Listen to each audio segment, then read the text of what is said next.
Assalamualaikum warahmatullahi wabarakatuh. Alhamdulillah, alhamdulillahi rabbil alamin. Wal 'aqibatu lil muttaqin wa la 'udwana illa 'alal zalimin. Asyhadu an la ilaha illallah wahdahu la syarika lah wa asyhadu anna Muhammadan 'abduhu wa rasuluhu shadiqul wa'dil amin. Allahumma fassalli wa sallim ala hadhan nabiyil karim fil awwalin wal akhirin sayyidina wa maulana Muhammadin wa ala alihi wa ashabihi ajma'in, amma ba'd. Fa ya ayyuhal hadirun ittaqullaha haqqa tuqatih wa ta'atih wa la tamutunna illa wa antum muslimun. Alhamdulillah, untian segala puji dan rasa syukur tidak henti-henti kita panjatkan kepada Allah Subhanahu wa taala, Allah Rabbul Ghafur, yang masih memberikan kenikmatan kepada kita dalam istiqomah ibadah kepadanya, dan mudah-mudahan setiap amal yang kita lakukan dibarengi dengan keikhlasan yang insya Allah berbuah pahala di sisi Allah Subhanahu wa taala. Amin ya Allah ya rabbal alamin. Dan tak lupa salawat salam senantiasa dilimpah curahkan kepada panutan alam junjungan kita Nabi besar Muhammad sallallahu alaihi wasallam, kepada keluarga, sahabat-sahabatnya, dan mudah-mudahan kita senantiasa setia menjadi umatnya hingga yaumil akhir. Amin ya Allah. Para bapak hadirin rahimakumullah, alhamdulillah kita hari ini akan melanjutkan kembali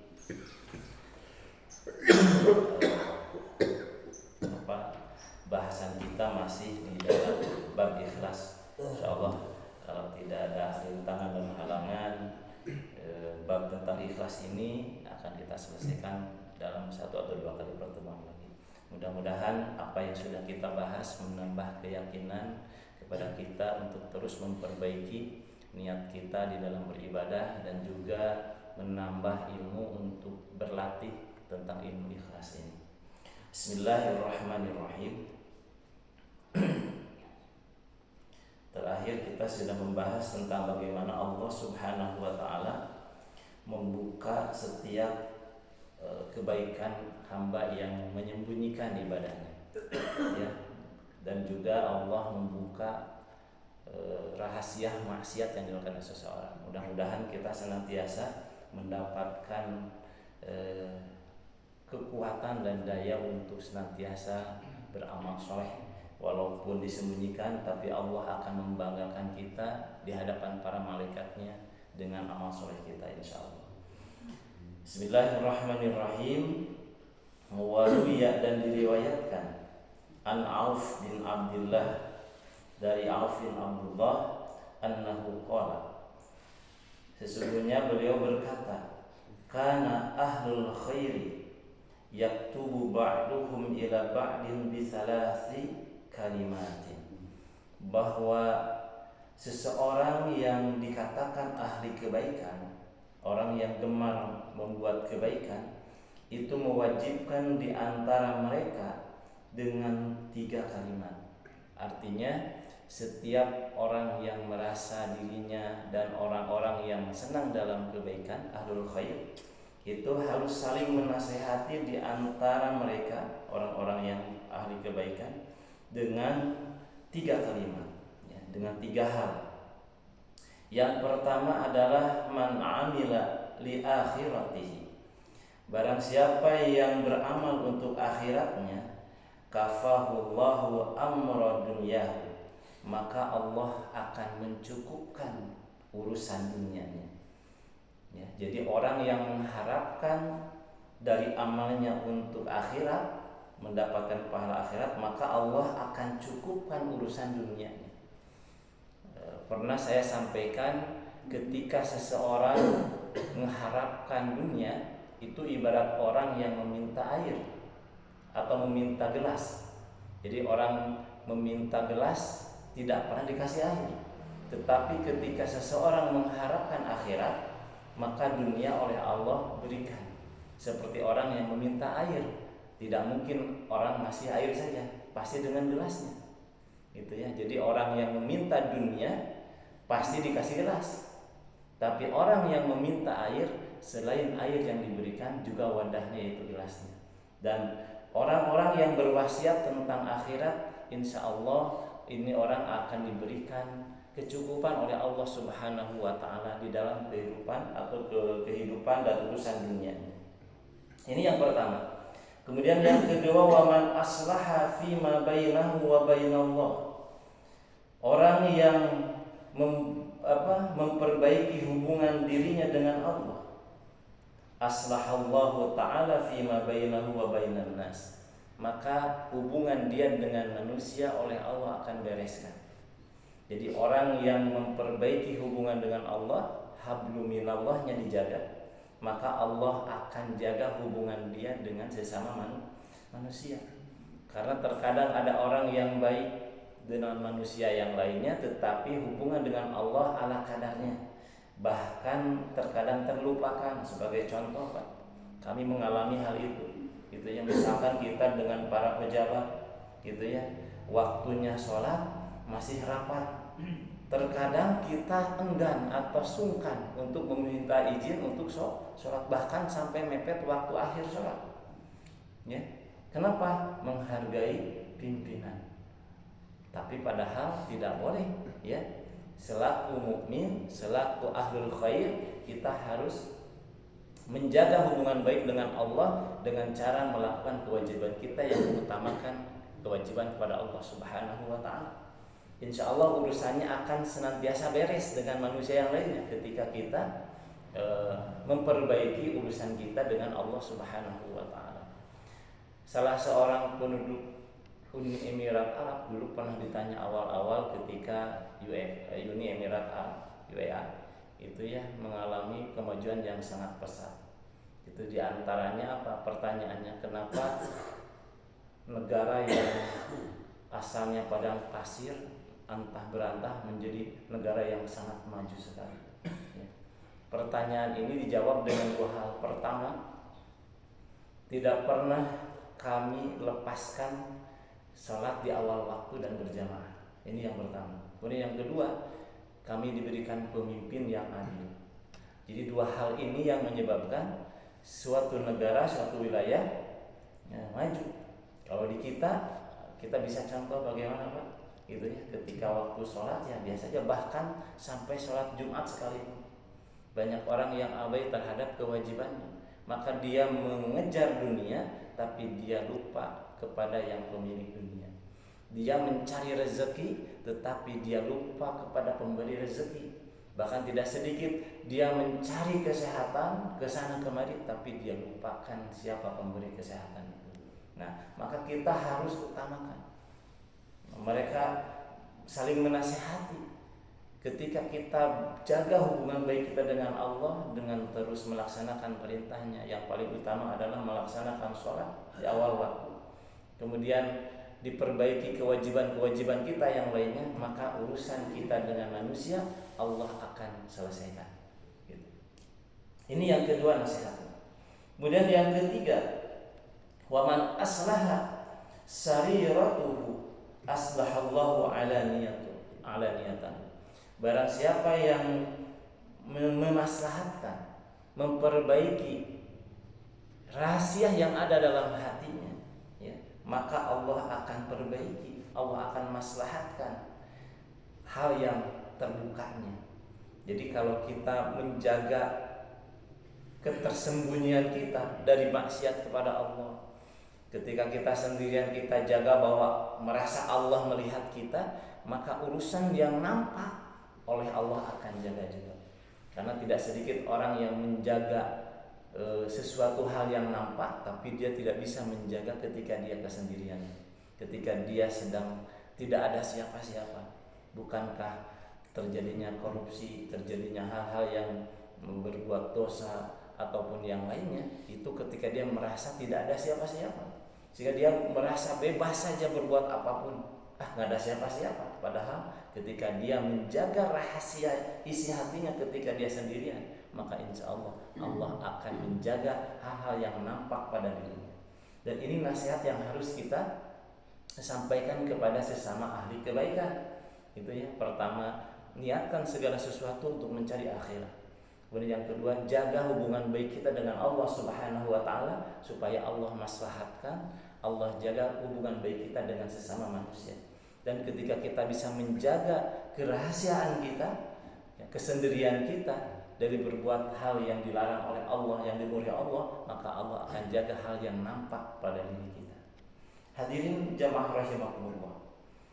Wa qala Hamid Al-Laffaf, berkata Imam Hamid Al-Laffaf, idza aradallahu, ketika Allah Subhanahu wa taala menghendaki halaka imra'in, rusaknya seseorang, ya, hancurnya seseorang, aqabahu bi thalathati asya, maka Allah akan menimpakan kepada orang ini dengan 3 perkara, ya.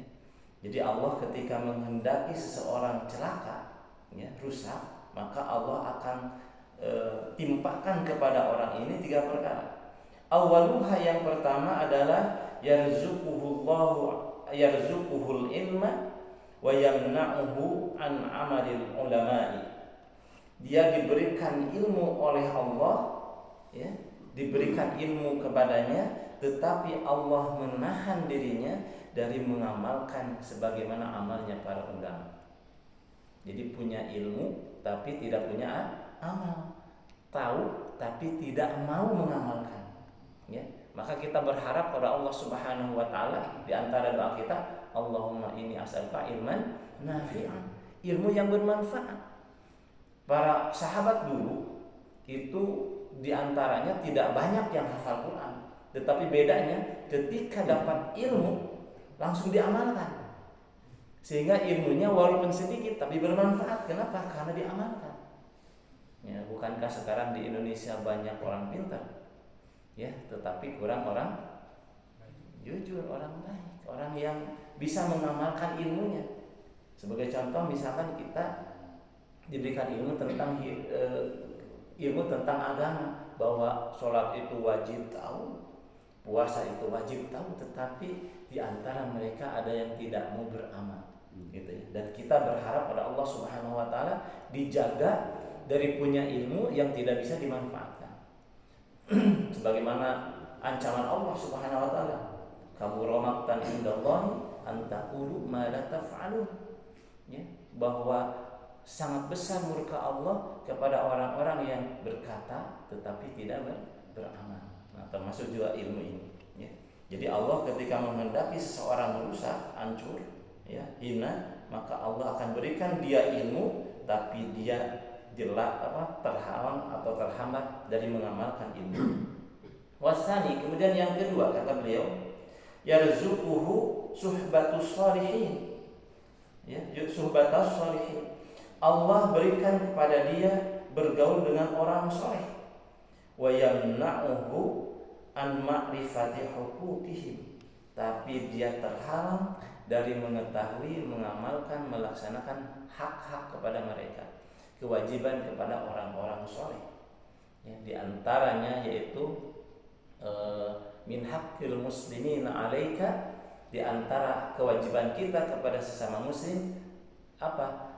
Yang pertama adalah menolong yang suruh khairuhum, yaitu menolong orang yang baiknya, gitu ya. Kemudian mendoakan orang yang bertobatnya, ya, kemudian yang berbuat dosanya, kemudian mendoakan orang-orang yang berbuat dosa dan mencintai orang-orang berbuat tobat, yang bertobat.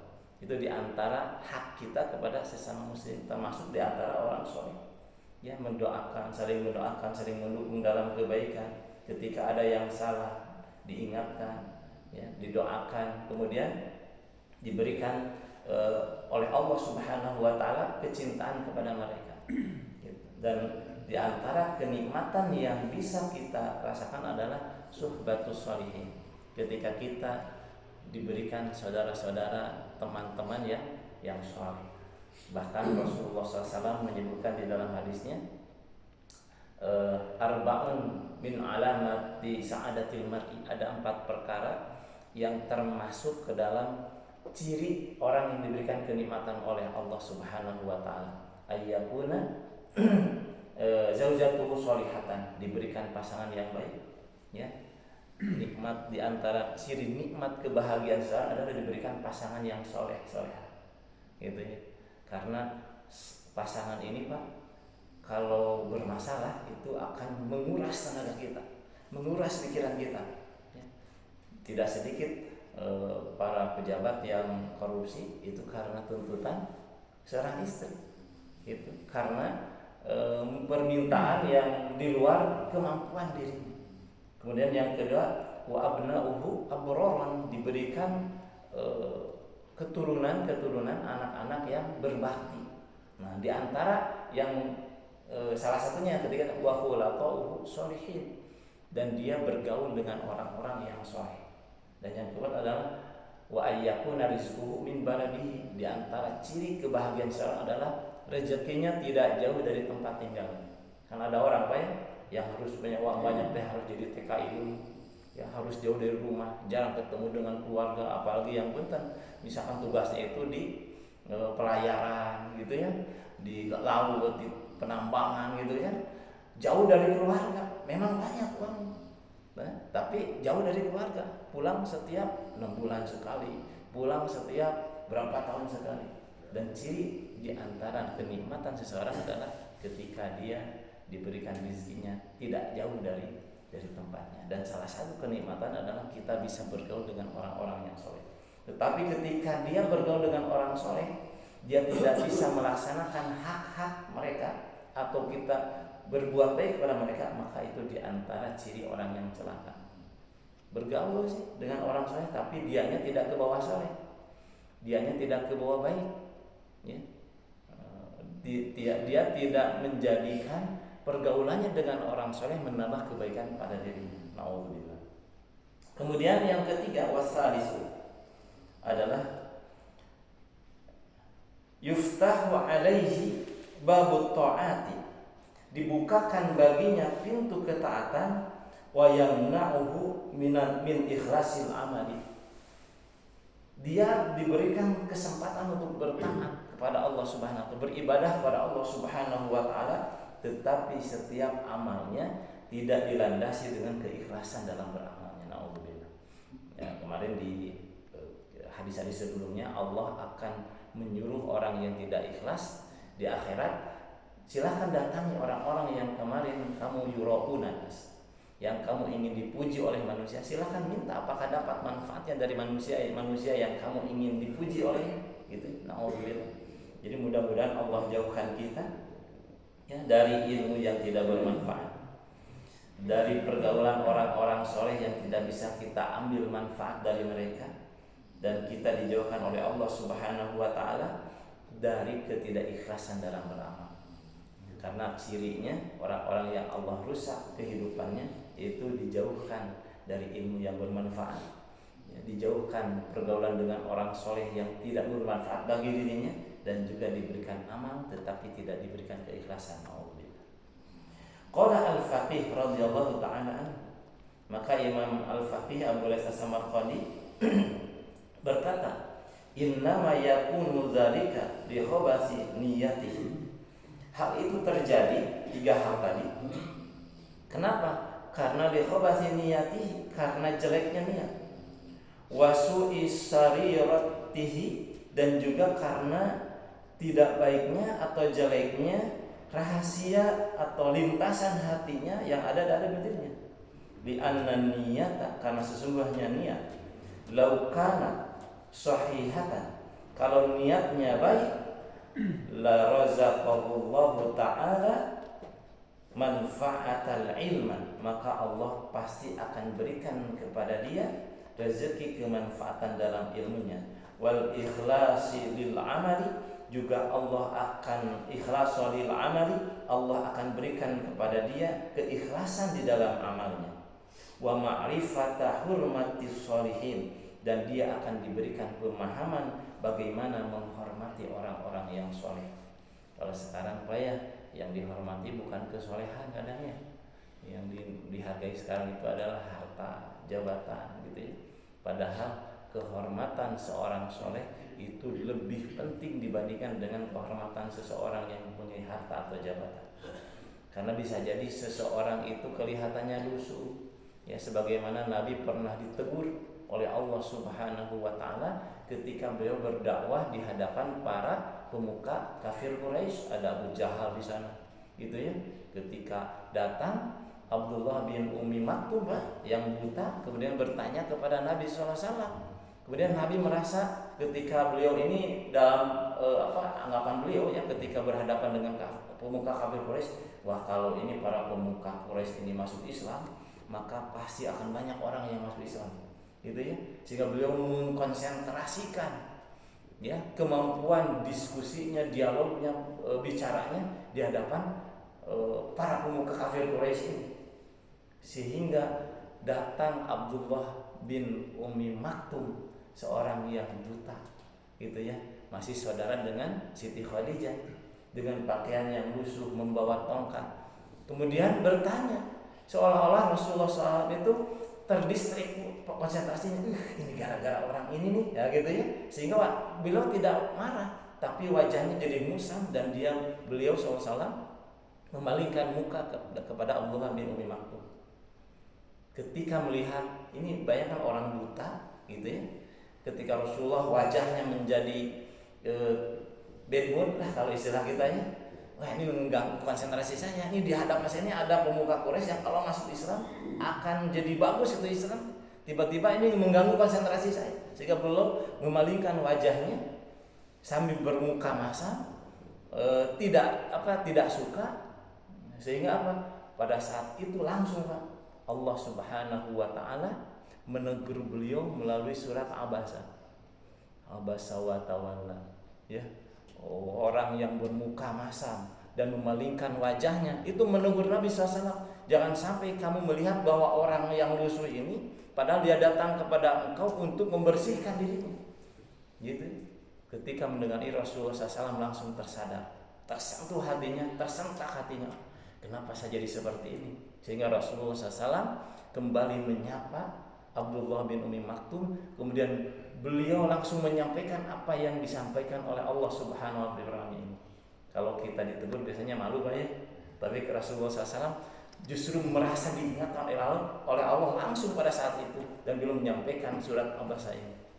Dan setiap Abdullah bin Ummi Maktum datang kepada beliau mengamparkan sorbannya untuk menjadi tempat duduk beliau, menghargai lebih-lebih dari sebelumnya. Kenapa? Karena kita terkadang melihat seseorang itu dari jabatan. Siapa tahu, gitu ya, orang yang datang ini keikhlasan, Allah tidak membutuhkan jabatan dan lain-lainnya, orang-orang yang VIP, gitu ya. Tapi tanpa keikhlasan dalam beribadah. Tapi orang yang biasa kita anggap, ya, orang biasa-biasa aja, lusuh pakaiannya, tapi ketika dia datang dengan penuh keikhlasan, dan Allah sangat mengharapkan keikhlasannya.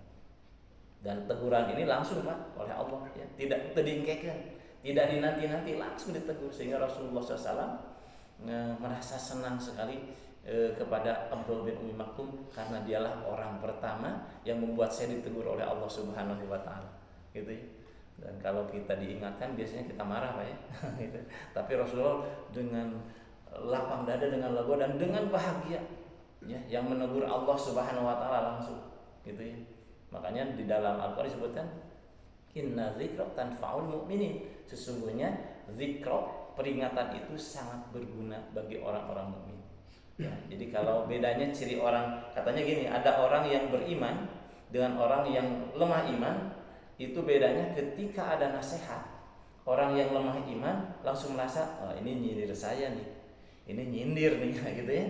Tapi orang yang imannya sedang stabil akan berkata, alhamdulillah ya Allah, kau ingatkan aku dengan nasihat ini, gitu ya. Jadi bedanya gitu. Orang yang kalau lemah iman mah ada nasihat itu dibilangnya nyindir, padahal yang ngomong belum tentu tahu masalah dia apa, gitu ya.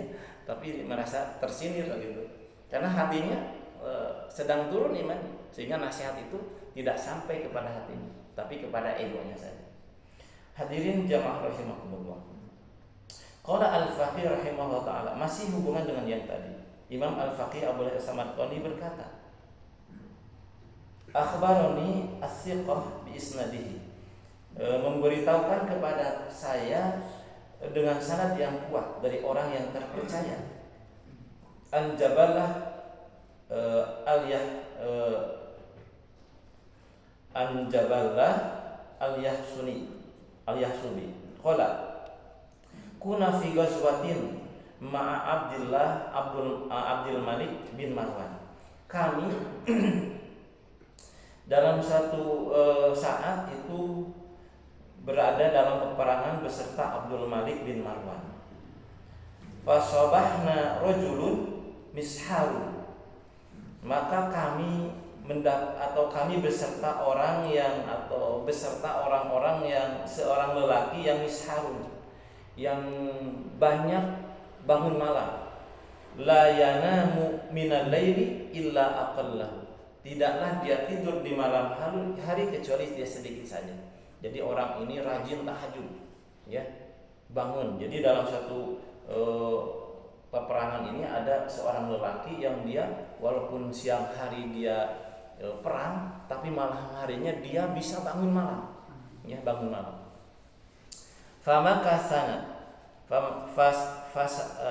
Famakasna ayyaman la na'rifuhu, kami bermalam berhari-hari dan kami tidak tahu siapa dia itu, ya.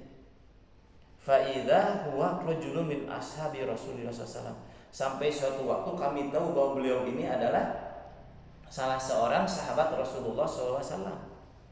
Wa kana fi ma haddatsana, dan dari perkara ini beliau pernah berbicara tentang kami, anna qailan, ada yang bertanya, minal muslimina, di golongan kaum muslimin.